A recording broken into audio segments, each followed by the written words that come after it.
Bonjour les kikis, bonjour les kékettes. On se retrouve aujourd'hui pour le dernier album de Anne-Caroline Pandolfo et Terkel Risberg qui s'appelle Copenhague, qui sort chez Dargaud. Et comme d'habitude, c'est notre compère Hervé Lévy de magazine Poly qui va mener l'interview. Eh C'est à bien, vous. bonjour à tout le monde, bonjour à tous les deux. C'est votre 10e album que vous réalisez ensemble à quatre mains. 10e album qui te transporte chez toi, là où tu es né, là où tu as grandi, à Copenhague. 10e album qui débute par un événement onirique et surnaturel, c'est-à-dire l'assassinat sauvage d'une sirène qu'on retrouve dans le port de Copenhague. On va réagir, le pays va se fermer, et une jeune Française qui s'appelle Anna Miller va se retrouver bloquée, lost in translation à Copenhague, qu'elle ne connaît pas, dont elle ne parle pas la langue. Voilà le point de départ d'un livre qui fait quelques 300 pages, qui ressemble à une enquête, à une histoire d'amour, à une comédie, à une tragédie. Je voulais te demander d'abord à toi, Caroline, d'où vient cette idée un peu invraisemblable de pays fermé, de meurtre de sirènes, qui est finalement une métaphore pour d'autres choses, mais on en parlera.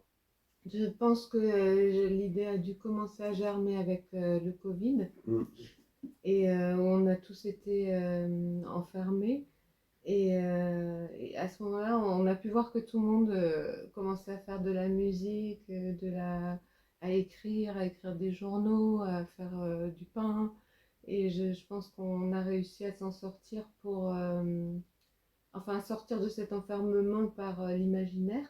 Donc je crois que j'ai imaginé moi, et qu'est-ce que ce serait si on perdait cet imaginaire-là. C'est-à-dire si... c'est là que m'est venue l'image de la sirène à Copenhague. Qu'est-ce qui se passerait si on ne pouvait plus s'échapper par le rêve, par la création. Voilà. Et toi, Terkel, tu as été séduit immédiatement de revenir symboliquement au Danemark. Tu vis à Strasbourg depuis 12 ans, en France depuis 20 ans. Et pour toi, la sirène, c'est quelque chose de fondateur, peut-être de l'identité, mais de l'âme danoise, qui est la petite sirène qu'on va retrouver dans la bande dessinée. Ja, elle compte, etc. Ja, det er jo en stor stolthed for mig selvfølgelig, at vores 10. album foregår i København. Og vi både har den lille havfrue, vi har dronningen med som en gæststar. Så der er lidt til både til franske og til danske læsere. Ouais, c'est vrai. T'es d'accord? Ouais. Je suis assez d'accord. Ouais. Ouais. Il y a une phrase que tu viens de dire qui est importante. Ah, elle l'était toute, mais... Il y a plusieurs phrases, La pardon. deuxième. Donc tu Ah reviens, oui, bien sûr. tu reviens Non, au Danemark. c'est effectivement ma ville natale. Donc depuis longtemps, je suis en France par choix. J'ai décidé de vivre ici et de vivre avec Anne-Caroline. Donc j'ai pas de regret d'avoir quitté Copenhague ou le Danemark, mais évidemment à chaque fois que j'y vais, parce qu'on y va souvent en famille, ça m'arrive d'y aller tout seul, c'est toujours des retrouvailles. Et là, je le retrouve d'une autre manière, le fait de vraiment de mettre en image cette ville qui est quand même, j'ai quand même vécu pendant plus que 20 ans. Donc elle est en moi, c'est plus qu'aucune autre ville, par la force des choses, même si je veux aujourd'hui vivre en France.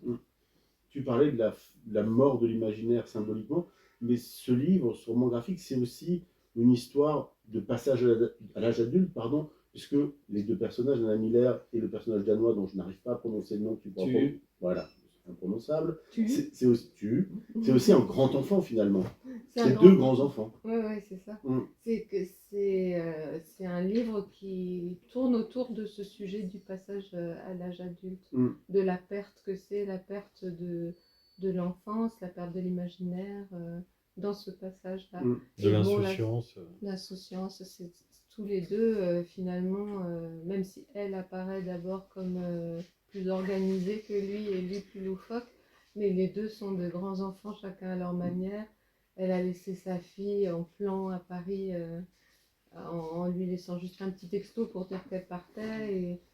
Et bon, voilà, et les deux se rencontrent et vont mener l'enquête d'une manière un peu loufoque, un peu absurde et nous entraîner dans une visite de la ville amusante et comique, quoi, qui dépasse le drame. Ensemble, ils dépassent le drame.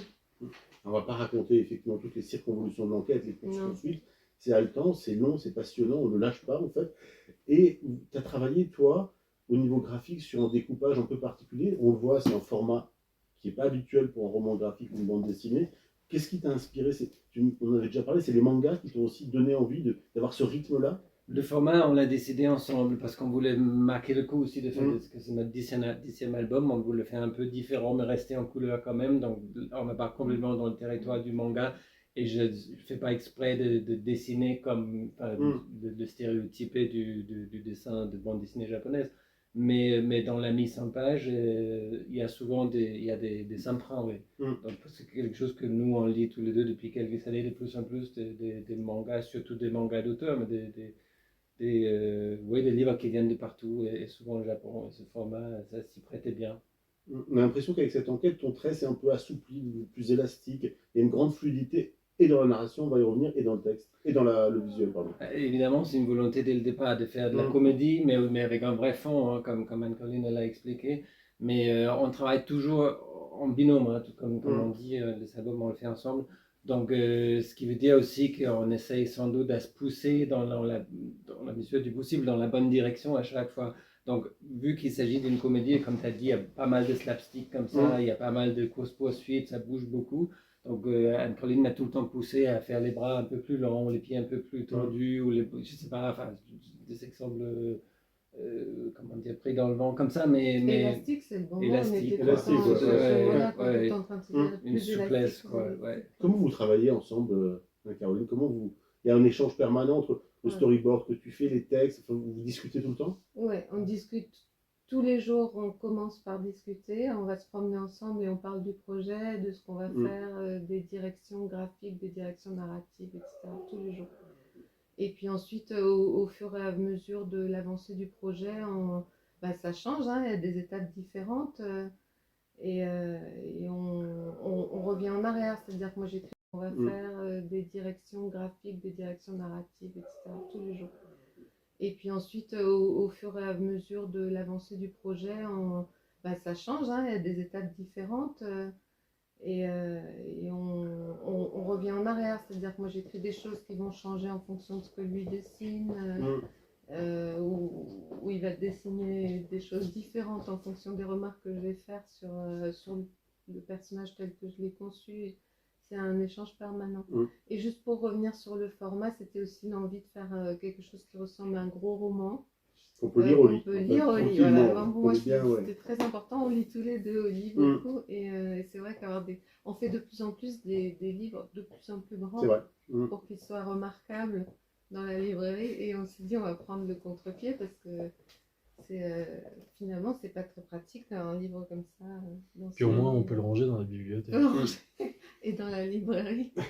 C'est vrai qu'il y a un rythme qui est assez effréné, mais comme souvent dans vos albums, il y a beaucoup de pages de respiration, des moments suspendus qui sont hyper oniriques, qui sont très beaux. Et là, c'est des moments de danse entre Nana Miller et tu.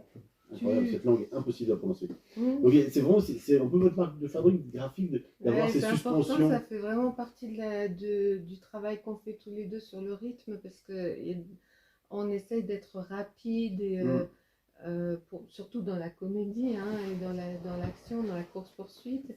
Et ensuite, il y a beaucoup de scènes, il y a beaucoup de pages, donc pour qu'on puisse aussi digérer les scènes et ce qu'elles signifient, parce qu'il y a quand même toujours un fond derrière. Les scènes ne sont pas gratuites, elles existent pour apporter quelque chose à l'histoire. Donc, pour digérer ces informations-là, on fait des scènes de respiration plus graphiques.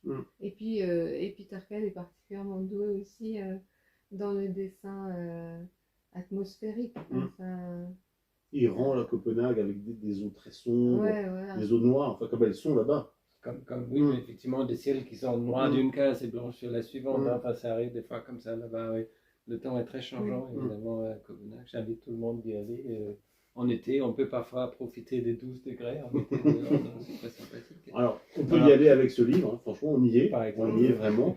On va pas en dire beaucoup plus. On va apprendre plein de choses dans ce livre. On va rencontrer une bande de caniches multicolores. On va rencontrer un collectionneur de boules à neige. On apprendra beaucoup de choses sur les boules à neige. On va pas spoiler l'intrigue. En tout cas, on peut juste vous dire que c'est un très très beau livre et que vous êtes chez Nico en dédicace le samedi 16 de 15h à 18h. J'ai bien appris. Samedi 17. Samedi 17 février de 15h à 18h. Avec qui dit une connerie. Voilà. Nico, est-ce que tu as quelque chose à rajouter?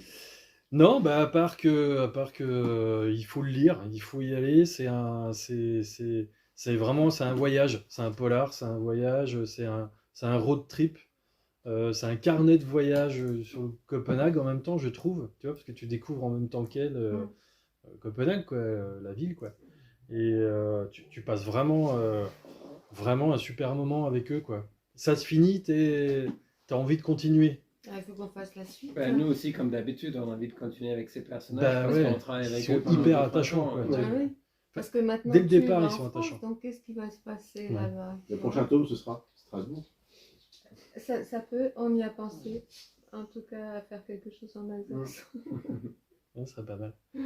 Merci à vous deux, à bientôt, à samedi. Merci, à samedi. Au revoir tout le monde.